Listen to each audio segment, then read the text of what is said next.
Hello guys, നമുക്കിന്ന് നല്ലൊരു ചാളക്കറി വെച്ചാലോ. അപ്പോൾ ഇപ്പോൾ മീനിനൊക്കെ ഭയങ്കര വിലയാണ്. അപ്പോൾ നമ്മൾ കുറേ ദിവസങ്ങൾക്ക് ശേഷം ആട്ടോ ഇന്ന് മീൻ മേടിക്കുന്നത്. അപ്പോൾ നമ്മളിന്ന് ചാള വാങ്ങിയായിരുന്നു കേട്ടോ. 1 കിലോ ചാളയാണ് നമ്മൾ മേടിച്ചത്.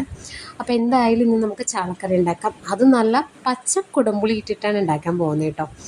അപ്പോൾ അതിനായിട്ടുള്ള എല്ലാ ഇൻഗ്രീഡിയൻസും ഇവിടെ റെഡിയാണ്. പരിഞ്ഞിലൊക്കെ ഉണ്ടായിരുന്നു കേട്ടോ അതിൽ. പിന്നെ കുറച്ച് നമ്മൾ ഫ്രൈ ചെയ്യാനും വെച്ചിട്ടുണ്ട്. അപ്പോൾ ചേട്ടനാണ് ഇത് കുക്ക് ചെയ്യാൻ പോകുന്നത്. പിന്നെയെന്ന് പറയുന്നത് നമ്മൾ അധികം മുളക് പൊടിയൊന്നും ചേർക്കുന്നില്ല കേട്ടോ. കാരണം മോനും കൊടുക്കണമല്ലോ. അതുകൊണ്ട് അധികം മുളക് പൊടിയൊന്നും ഇല്ലാതെ സാധാരണ രീതിയിൽ തന്നെയാണ് നമ്മളിത് കറി വയ്ക്കാനായിട്ട് പോകുന്നത് കേട്ടോ. അപ്പോൾ പച്ചമുളക്, ഇഞ്ചി, ചെറിയ ഉള്ളിയൊക്കെ ഇട്ട് നമ്മൾ ആദ്യം തന്നെ വഴറ്റിയെടുക്കുകയാണ്. ഇത് ഓൾമോസ്റ്റ് എല്ലാവർക്കും തന്നെ അറിയാവുന്നതാണല്ലോ, തേങ്ങയൊക്കെ അരച്ച് കറി വയ്ക്കുന്നത്. അപ്പോൾ ചേട്ടൻ പറഞ്ഞു നമുക്ക് ഫ്രഷ് ആയിട്ട് കുടംപുളി പൊട്ടിച്ചെടുത്തിട്ട് നമുക്ക് കറി വയ്ക്കാമെന്ന് പറഞ്ഞിട്ട്. അപ്പോൾ ഏതായാലും ഇന്നലെ നമുക്കൊരു കുടംപുളി വീണ് കിട്ടിയായിരുന്നു. അത് നമ്മൾ എന്തായാലും മാറ്റി വെച്ചിട്ടുണ്ട്.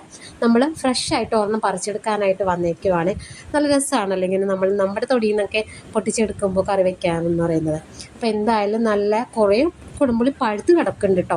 ഇന്ന് ഓൾറെഡി നമ്മൾ താഴെ വീഴുന്നത് മാത്രം എടുക്കുന്നുള്ള പച്ചപ്പുളി ഒരുപാടുണ്ട് കേട്ടോ. അപ്പോൾ പഴുത്തതൊക്കെ തനിയെ താഴെ വീഴുന്നത് ആ സമയത്താണ് നമ്മൾ എടുക്കാറുള്ളത്. അപ്പോൾ ഇന്ന് ഫ്രഷ് ആയിട്ട് ഒരെണ്ണം പൊട്ടിച്ചെടുത്ത് കറിയിലിടാമെന്ന് കരുതി വന്നതാണ്.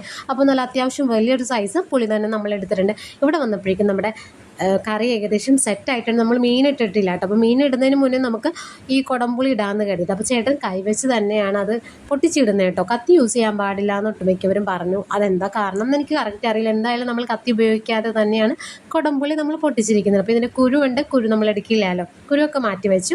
പിന്നെയെന്ന് പറയുന്നത് ഇത് നമുക്ക് ചെറിയ പീസസാക്കി, നമ്മൾ മീനിന് മാങ്ങയൊക്കെ നമ്മൾ കഷ്ണങ്ങളാക്കില്ല, അതുപോലെ തന്നെയാണ് നമ്മൾ കഷ്ണങ്ങളാക്കി ഇടാൻ പോകുന്നത്. പിന്നെയെന്ന് പറഞ്ഞാൽ ഞങ്ങളുടെ ഈ ഓട്ടുപുളിക്ക് ഭയങ്കര പുളിയാട്ടോ. ഞാൻ ജസ്റ്റ് ഒന്ന് നോക്കിയിട്ട് എനിക്ക് പറ്റുന്നുണ്ടായില്ല, അത്രയ്ക്കും ഭയങ്കര കട്ടപ്പുളിയാണ്. അങ്ങനെ നമ്മൾ കുടംപുളി ഇട്ട് കൊടുത്തു. സൂപ്പറായിട്ട് തിളയ്ക്കുന്നുണ്ട്. ഇതിൻ്റെ ടേസ്റ്റ് എന്ന് വെച്ചാൽ അടിപൊളിയാണ് ഗൈസ്.